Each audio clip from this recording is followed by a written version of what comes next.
è una roba che ti strazia, ti lacera dentro, che è una roba incredibile, indescrivibile. Sono morto, scusate l'espressione, ma sono distrutto. È sotto shock Riccardo Contessa, il titolare del negozio di orologi in via Poerio a Mestre, a poche ore dal furto subito nella notte, poco prima delle 4, quando una banda di ladri esperti è entrata portandosi via centinaia di migliaia di euro di refurtiva, come si vede nel video ripreso dalle telecamere interne di videosorveglianza.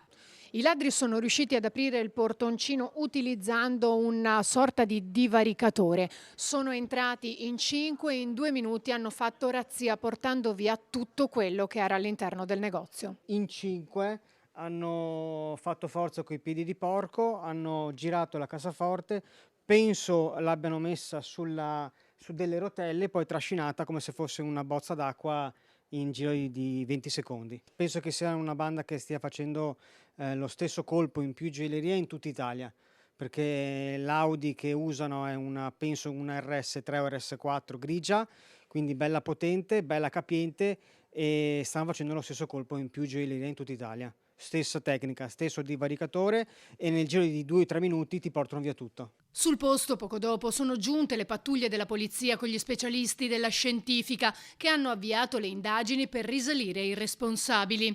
RC Orologi è una boutique specializzata nella compravendita di orologi di lusso di secondo polso, punto di riferimento per collezionisti e appassionati. Il titolare, che ha aperto da pochi anni, non sa se sarà in grado di ricominciare. Non è facile sinceramente, perché anche se dovessi sistemare tutto il negozio, la paura che ti risucceda è troppa. Quindi dovrò parlare anche col commercialista, parlare con la famiglia e decidere cosa fare, perché è una situazione insostenibile. Perché posso anche rilavorare bene per un altro anno, fra un anno e un giorno arrivano di nuovo loro e sei morto comunque. Quindi la paura è tanta e lo stress, non dormo la notte, è troppo rischioso. Quindi dovrò vedere con calma.